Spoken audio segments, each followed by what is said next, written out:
Oke, halo teman-teman semua, perkenalkan nama gue Evan dan kali ini lu sedang ada di section Tanya Evan. Nah, gue pengen ngejawab salah satu pertanyaan yang sebenarnya menarik banget karena ini adalah dunia yang gue tekuni sejak 2 tahun lalu, which is YouTube gitu. Yaitu pertanyaannya adalah gimana caranya buat ngedapetin ide buat bikin video YouTube. So, buat lo yang kepo dengan pertanyaan itu, ya dengan jawabannya ya, lo stay tune supaya lo bisa dapet keseluruhan insight-nya, oke?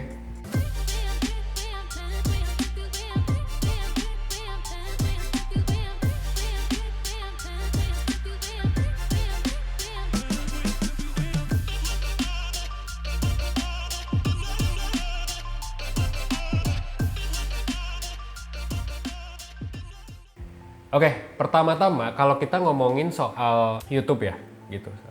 Menurut gua, kenapa orang nggak bisa ngasih ide yang sebegitunya, gitu ya? Ngasih ide yang memang fresh every time they wrote a script, gitu. Setiap kali mereka menulis script, menurut gua masalah utamanya adalah di konsumsi sih, gitu. Dan ini juga kadang yang ditanyain orang-orang, gimana sih Van biar jadi kreatif gitu?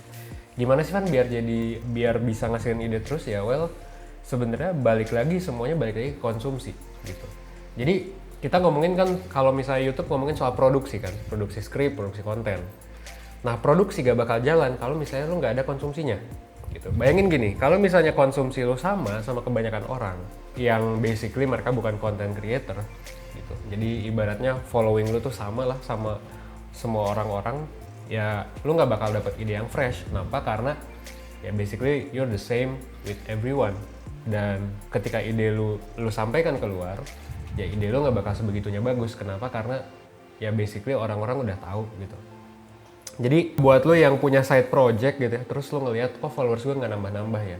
Sementara kayak misal lu ngelihat 1% atau Evan nih YouTube yang sekarang gue, kenapa sih bisa grow dalam beberapa bulan sampai ribuan gitu?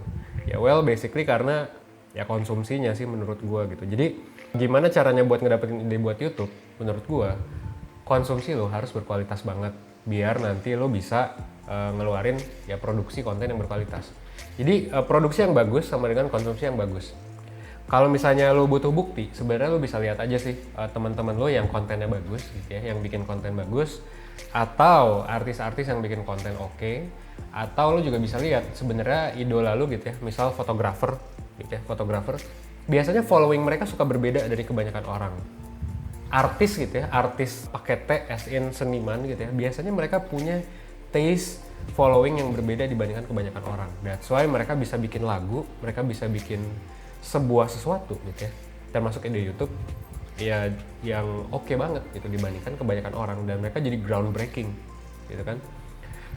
Dan kalau lihat secara seksama biasanya penyanyi atau ya penulis lagu dan sebagainya biasanya mereka punya influence tersendiri dari beberapa penyanyi-penyanyi sebelumnya yang penyanyi tertentu gitu. Jadi kayak kalau lo sampai sekarang masih nanya kenapa lo nggak bisa produksi konten bagus, gimana cara produksi ide, saran gue sih coba lihat konsumsi lo udah bagus apa belum gitu. Nah konsumsi ini sebenarnya bisa dari banyak hal ya, ada dari buku, dari YouTube, dari manapun ya. Sebenarnya usahain aja sih itu semua berkualitas. Dan kalau saran gue, hindari konsumsi yang memang sama banget dengan mayoritas sih. Kenapa? Karena nanti ya pikiran lu bakal sama kayak mayoritas gitu sih. Mungkin kurang lebih kayak gitu ya. Sedikit jawaban dari gue terkait dengan gimana caranya buat nemuin ide video buat YouTube gitu. Saran gue sih lebih ke sana ya. Nanti kalau misalnya bikin channel kayak gimana itu ini lain gitu. Mungkin di video lain. Kali ini gue cuma ngebahas ya gimana lo ngedapetin ide. Well, simple dari konsumsi yang berkualitas. Mungkin kurang lebih kayak gitu. Semoga video kali ini bisa berguna buat lo ya, dan semoga ini bisa bermanfaat. Dan kalau lo punya pertanyaan atau lo pengen ada sesuatu yang pengen gue bahas gitu ya, lo bisa klik aja komen ya, comment section di bawah, dan lo komen tuh pertanyaan lo pakai hashtag tanya Evan. Nanti gue bakal bahas pertanyaan-pertanyaan yang menarik, bakal gue jadiin video gitu. Oke, mungkin sekian dari gue. Gue Evan, and see you on the next video.